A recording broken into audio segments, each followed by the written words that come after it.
Welcome, I'm the Deadwood Jedi. This is going to be another Raid Shadow Legends video, and today we have an interesting one. We're taking a small break from the Hellcat tune, so obviously you can use Hellcat in this team because there is a tower, the Roshkar the tower in this squad, and they make for a pretty good substitution there. But what we're going to be doing is we're going to be looking at a clan boss team. Specifically, we're going to be looking at Quargan the Crowned, who's a really unique champion that I haven't really spent a lot of time trying to figure out to work on clan boss. He's got some, you know, mediocre skills, I would say, for clan boss, but I was in a coaching session with Shadow, and yes, I do offer coaching, so if that is something you're interested in, you can find that on my website. You know, just giving a little advice and helping you along the way in your, you know, development of your account. But Shadow pointed out that he was using Quargan to help guide the stun and keep that part of it stun friendly, right? We weren't taking the debuff. And I thought that's a very smart approach to this. I'd never really thought about this, and I love it. So I wanted to showcase this and talk to you guys about it, because I think if you can figure out how to use your champions, your unique champions on your account, to make your teams better, however that is, you got to do that. And this is a brilliant example of someone taking a kit that's not meta, but making it into something incredibly useful for your team. And so I'm really excited to talk about this. So we're going to go ahead. We're not going to spend a lot of time on the champions because I'm really just focused on Quargan here. I will have the speed tune link down below in the pinned comment description if that's something you want to check out, although this is not a team that I fully endorse as far as building. It's nightmare only. It's not affinity friendly, so it's not a team that's going to be perfect for you, but I think that seeing how this champion works is really interesting and should give you a lot of information going forward on how maybe you can build your team with your champions.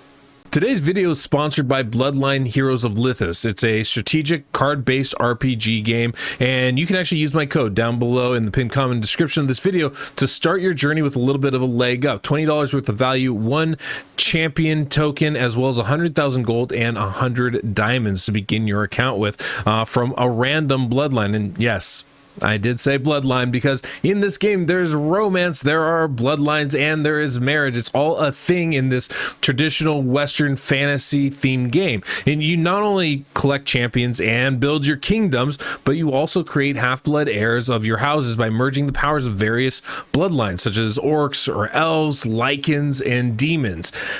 With easy-to-use mobile-centric controls, it makes for a really relaxed gameplay. In addition to the great 3D graphics and this unique bloodline system, I think Bloodline Heroes of Lithis offers something unique to the gaming community that you might really enjoy.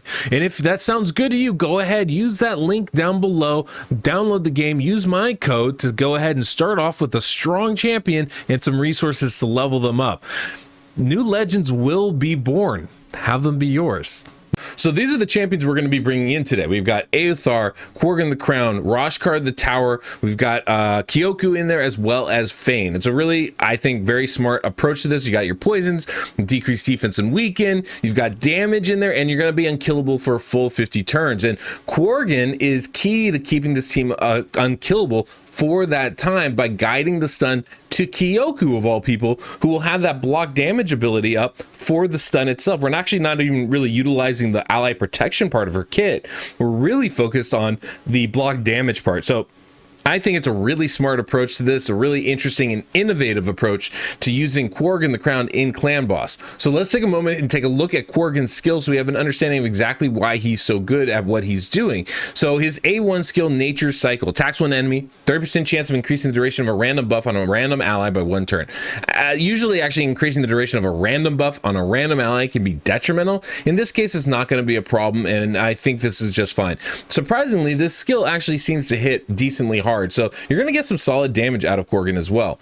His A2 ability is a heal. It's a pretty significant heal with a shield. Now, I don't think this is necessary for this build because we are unkillable, and in fact, this is turned off. We start with it just to make sure nobody gets too low HP too quickly, and we can guide the stun more efficiently, but we actually don't need that skill whatsoever. And then moving on to his A3 ability here, we've got places a perfect veil buff and increased attack buff for 2 turns on all allies whose attack is higher than their defense. Well, that's interesting. I don't really love these conditional skills, but that one's an interesting one, as is the next one. Places a block debuff for 1 turn and a 60% increased defense buff for 2 turns on all allies whose defense is higher than their attack. So what we have going on here basically is because of the team we have in here and because of the way they're built, everyone's going to have a higher attack than they do defense when this skill gets placed, except for Kyoku, who, as we talked about, will place block damage on herself. So what's happening is we're forcing the stun to go to Kyoku, who's going to be immune to it, basically. Not only are she going to have block damage so she won't get hit, but she's also going to have block debuffs from Quargan, so she doesn't even take the stun debuff itself. It's kind of a brilliant approach to focusing that stun targeting on Clan Boss, and I really, really loved it. That's why we're showing this video today. So I suppose we can take a moment and actually look at the stats on all these champions, starting here with Aothar, who is an absolute great champion to have as your lead champion. He has a good attack aura and does good damage, not to mention brings a lot of poisons. We got him at 172 speed and good accuracy, solid crit rate. His attack is pretty low, so definitely we could build that up. You're not going to notice any particular sets or any particular masteries that are game changers on this. None of them are affecting turn meter, none of them are affecting the amount of turns they take, so it's not going to throw out this tune.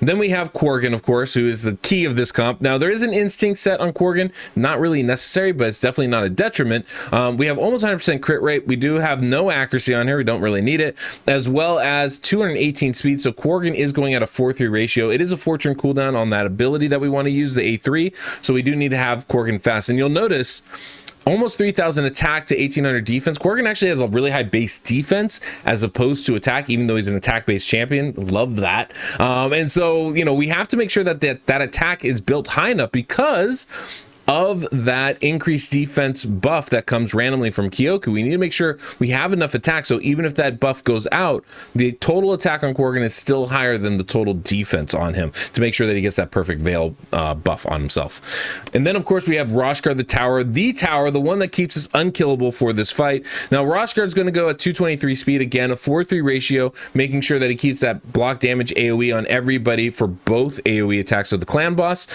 Solid crit rate, okay, pretty good attack. Obviously this is a newer account, right? We're still only doing Nightmare Clan Boss, so it's not like we're going to be able to pump up the damage on all of our champions that much, but we do need to make sure that attack is higher than that defense. The next champion on the list is one of my favorites, one of your favorites, one of the best defensive damage dealers in this game. I'm talking, of course, about Kyoku, who's absolutely insane. 171 speed. She's going last in the comp, or slowest, I should say, in the comp. And that's going to be advantageous for us just to make sure that she keeps that block damage on herself as much as possible. And those buffs do stay on her as long as possible. Obviously, a lot of defense, good crit rate, good crit damage, and solid accuracy land, both the weaken as well as that HP burn debuff. And then we have Fane, who is one of the best unkillable champions because she not only deals damage but brings every debuff you could hope for. We've got decreased defense, weaken, poisons, just a ton of stuff, and then actually brings a decreased attack, which pairs well with Kyoku. Now Fane is also going at a 4-3 ratio, 217 speed, good crit rate there,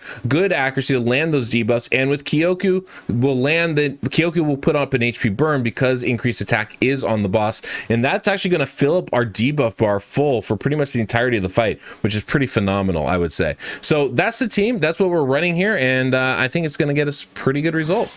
All right, jumping in here, basically we can auto the first turn completely. We're gonna have to do a little A1 management with Quargan as we go through this fight, but the first turn is full auto, and then on the second turn we need to get that ally or block damage from tower, right? And then we come in with the A1 from Quargan, and then we auto again, and then at the start of the next turn we're gonna have to use the A1 on Quargan one more time, and that should get us fully in sync. It'll be full auto after that. So this last A1, boom, and then full auto, and you're gonna see right here Quargan's gonna put perfect veil on everybody but Kyoku, which I think is just brilliant to me, right? Look at that, perfect veil is on everyone. Kyoku, obviously with that ally protection ability, also gives herself block damage, so she doesn't take any damage, and it's a wonderful way to get this team synced. Also, that block debuff buff is on Kyoku, so she's not even getting stunned in this. We don't lose any attacks, we don't lose any turns. It's a really smart way to manipulate the champions that we have to get the best results possible. And a lot of you guys have Helikath out there.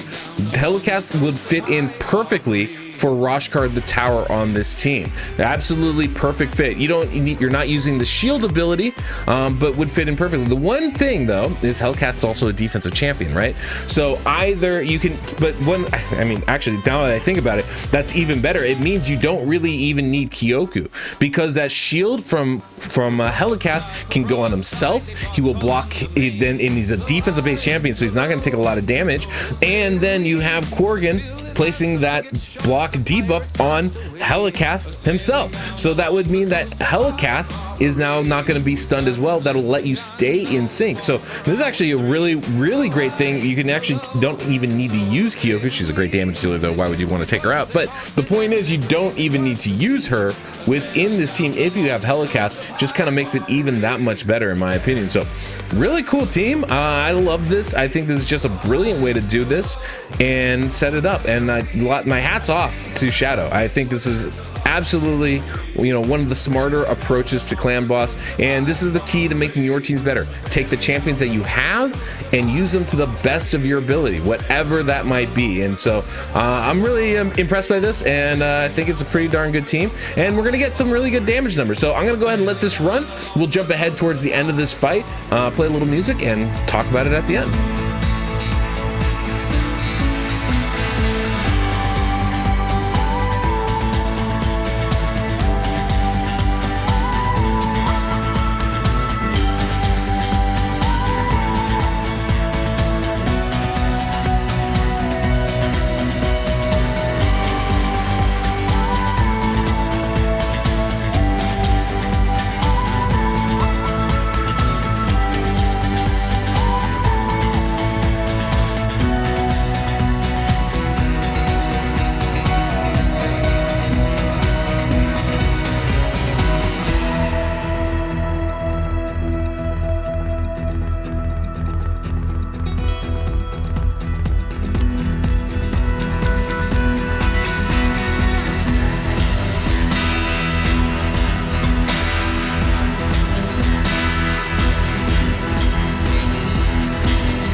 There we go. That's a 1 key on Nightmare. Pretty good result, I'd say. Obviously, we're getting most of our damage from the poisons from Fane and Aothar. They're really good at that, but Kyoku's putting up good numbers. Quargan didn't put up bad numbers, 4.5 million. I think that definitely shows that Quargan can do some work. I mean, I was seeing 50k damage on those A1 critting without a lot of crit damage on his kit. That's actually not a bad number. He's not a crazy damage dealer, but he's not a slouch either. And I feel like that's important when you're trying to bring in somebody to help your team out. Raw damage is raw damage, right? You still got to get those numbers however you can. So definitely a good, I think a good addition to your team. So that's Quargan the Crowned. I mean, I absolutely love that approach. I think being able to put up that perfect veil, really guide the stun, can be such an issue for a lot of people. And Quargan does a really great job of dealing with that.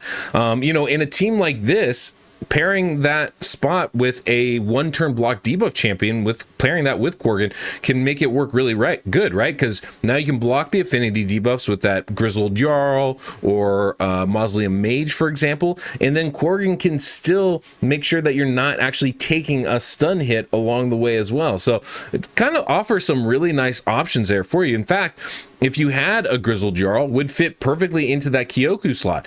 Build them up with enough defense so that they can actually absorb that stun. I mean, obviously pairing with a Hellcat would be the best approach, so you have a shield on top of that, but that could be a really good approach in a really nice way to make sure that your stun target is guided and you're staying alive as long as possible. And that's actually going to help a lot with affinity. You don't have to worry about having a wrong affinity champion take that stun, because they're perfect veiled. That means the clan boss just won't attack them as long as they have at least one valid target out there. So it's a pretty cool team. I really like this approach, and I think it was really smart and might be a great option for some of you out there. So hopefully you found this helpful.